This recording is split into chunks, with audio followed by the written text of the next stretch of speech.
Welcome back everyone. नमस्ते सभी को। आज घटस्थ योगा श्रृंखला महर्षि घिरन में हम जानेंगे कि वृत्तियाँ क्या हैं और कितने प्रकार की होती हैं और वृत्तियों का विचारों से संबंध।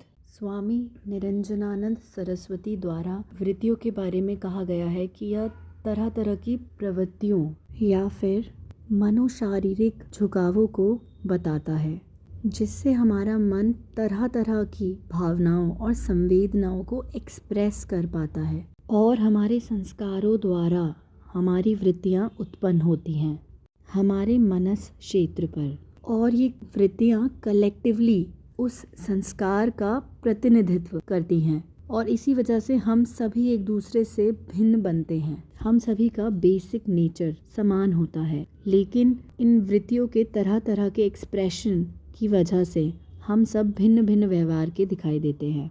और योग के अनुसार हम योग द्वारा इन वृत्तियों को ही शांत करते हैं, जिस वजह से हमें अपना मनस पटल साफ साफ दिखाई पड़ता है कि हम असल में कैसे हैं। और जब वह असल मनस पटल दिखाई पड़ता है तब मन पर शांति के सिवाय कुछ और नहीं छाता। और वृत्तियों को 5 प्रकार का बताया गया है। पहला प्रमाण, दूसरा विपर्यय, तीसरा विकल्प, चौथा निद्रा और 5वां स्मृति।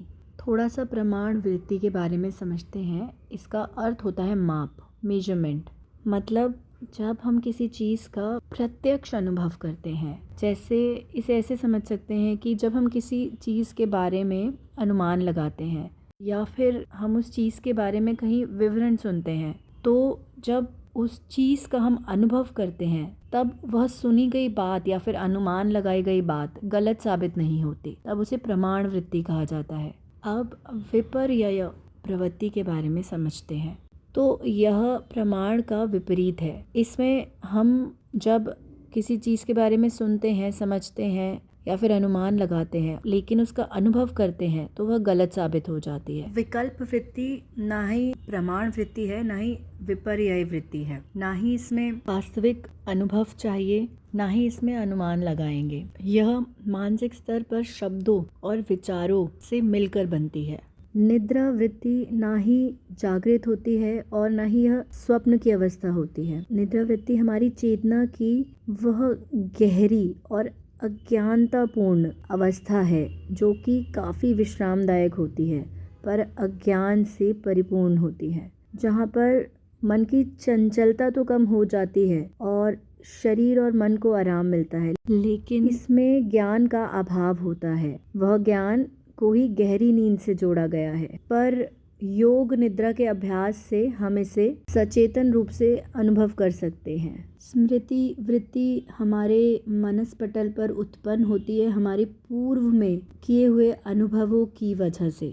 इस प्रकार वृत्तियों के साथ विचारों के संबंध को देखा जा सकता है और मन की एक अवस्था का ज्ञान प्राप्त कर अंतःकरण की स्थिर और एकाग्र अवस्था में पहुंच सकते हैं, जिसको हम धारणा कहते हैं। और जैसे जैसे हम इंद्रियों का ज्ञान प्राप्त करते हैं, इंद्रियों के प्रति पूर्ण तरह से सजग बनते हैं, हमारे मनस पटल के भीतर उत्पन्न क्रियाकलापों के प्रति सजग बनते हैं, तो वैसे वैसे ही चेतन अवचेतन और अचेतन पर इनका दबाव समाप्त हो जाता है और मन की शक्ति बिना बाधा के एक केंद्र की ओर बहने लगती है। और विचारों को रोकने का अर्थ हो गया स्तंभन शक्ति, विचारों को बांधने की शक्ति। बाहरी विषयों की ओर विचारों का जो प्रवाह है उसे बांध देना, रोक देना और उसकी दिशा उलट देना। जब यह धारा अपनी दिशा को बदलती है, जब हम अपने बाहरी विचारों को बदल पाते हैं, रोक पाते हैं, उनकी दिशा को अपने अनुसार मोड़ पाते हैं, तब वह प्रत्याहार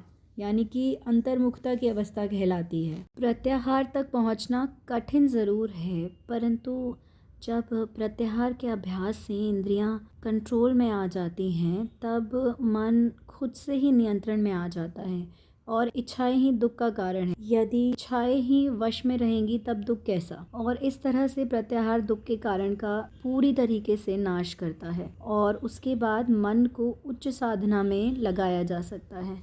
महर्षि घिरन की चेतना द्वारा इस ज्ञान को आप जितनी भी बार सुनने और फिर समझने का प्रयास करेंगे, आपकी चेतना खुद ब खुद ऊपर उठेगी। यहाँ तक सुनने के लिए आप सभी का बहुत धन्यवाद। अब कल जारी रखेंगे।